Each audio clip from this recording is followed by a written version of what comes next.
আসসালামু আলাইকুম। হ্যালো বন্ধুরা, বাংলাদেশের মহাসড়কগুলোতে বাস, ট্রাক এবং অন্যান্য যানবাহনের পাশাপাশি মুরগির গাড়িগুলোর বেপরোয়া গতি, ভয়ানক বাউলিবাজি আর কিভাবে পাল্টাপাল্টি পারাপারি করে দুর্ঘটনার শিকার হয় আর কি কারণে তারা এরকম দিনে দিনে ভয়ঙ্কর হয়ে উঠছে এবং আরও কি কি সমস্যা হতে পারে তার সম্পূর্ণ তথ্য ভিডিও চিত্র সহকারে আজ আপনাদের মাঝে তুলে ধরার চেষ্টা করেছি। আশা করি গুরুত্বপূর্ণ এই ভিডিওটি মিস করবেন না। চলুন তাহলে আজকের ভিডিওটি শুরু করা যাক।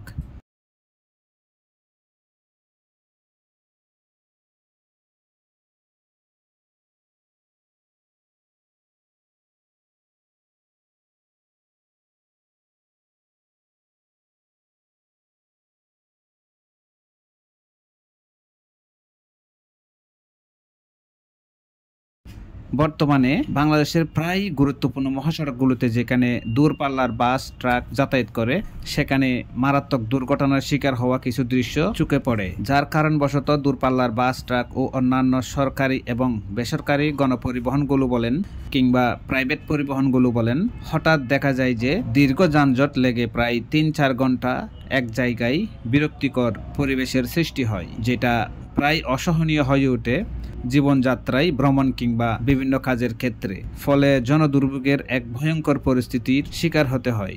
আর জ্যাম যখন ক্লিয়ার হয় তখন দেখা যায় যে রাস্তার মাঝখানে অ্যাক্সিডেন্ট হয়ে যানবাহনগুলো পড়ে আছে। বেশিরভাগই দেখা যায় যে হয় কোনো কার্গো ট্রাক বা লরি অথবা মুরগির গাড়ি। বর্তমানে মুরগির গাড়িগুলোই বেশি ঝুঁকে পড়ে দুর্ঘটনার শিকার হতে। কি আর বলবো ভাই, ঢাকা চট্টগ্রাম কক্সবাজার মহাসড়কের বর্তমানের নিত্যদিনের ভয়ানক এক চিত্র হচ্ছে বাস, ট্রাকের সাথে মুরগির গাড়িগুলোর রেসিং, বাউলিবাজি ও নাগিন ড্যান্সের নামে এমন পারাপারে শুরু করে যেটা আসলেই মহাসড়কের জন্য কঠিন বিপজ্জনক ব্যাপার। মানছে না তারা কোনো ট্রাফিক আইন, মানছে না সতর্কতার সাথে ড্রাইভিং করার কোনো স্কিল, বেপরোয়া গতি, পারাপারি আর থাউরাশি করে ভাইরাল হতে দিনে দিনে যেন মহাসড়কগুলোতে তাদের দাপট বেড়েই চলেছে।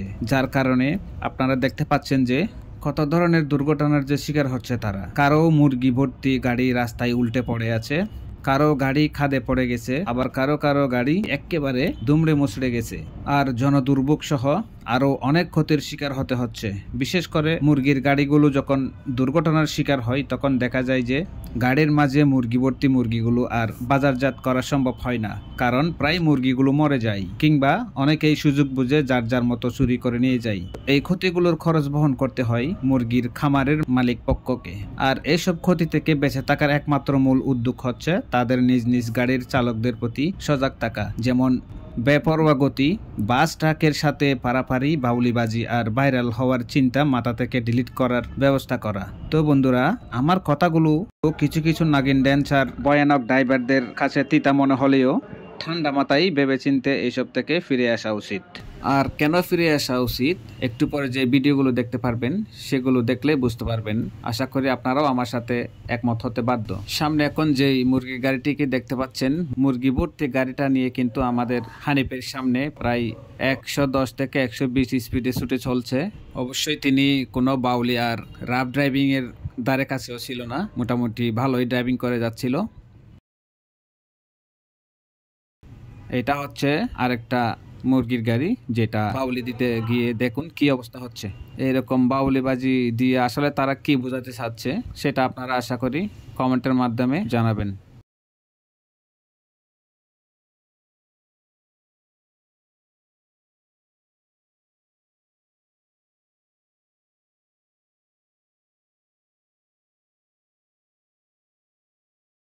আরেকজনের মনে হয় নাগিন ড্যান্স দেওয়ার জন্য মহাসড়কে তার প্রতিভা তুলে ধরতেছে। এখন দেখতে পাচ্ছেন ৩-৪ জন মিলে খালি মুরগি গাড়িগুলো নিয়ে কিভাবে যে পারাপারি শুরু করছে, একজন আরেকজনকে ওভারটেক দিতেছে খুবই ক্ষিপ্র গতির মেজাজে।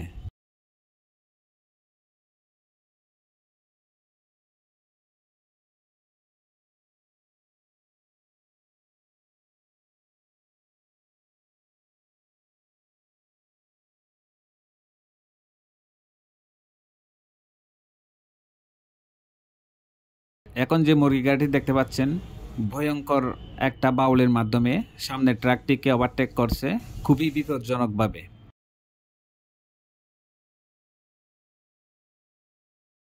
300 ফিট রাস্তার মাঝে একটি মুরগির গাড়ি দুর্ঘটনার কবলে পড়ে।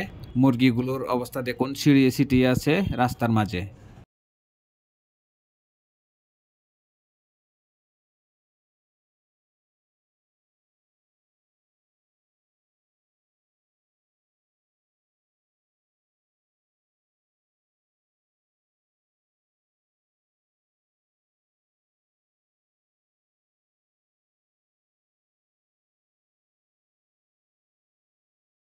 আরেকটা দেখতে পাচ্ছেন, ঘুমের ঘোরে ড্রাইভিং করতে গিয়ে হয়তো খাদে পড়ে গেছে এবং মুরগিগুলোর অবস্থা দেখুন কি ভয়ঙ্কর।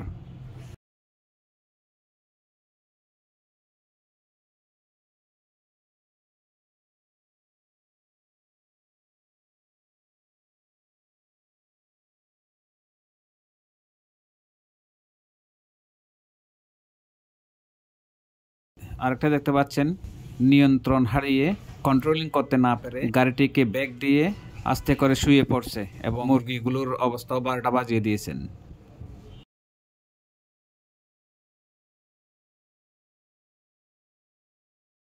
আরও একটি দুর্ঘটনা দেখতে পাচ্ছি আমরা, যেখানে মুরগিগুলো বেশিরভাগই মরে গেছে এবং এই ব্যবসার এত ক্ষতি সেটা আসলে পোষণ করা সম্ভব না।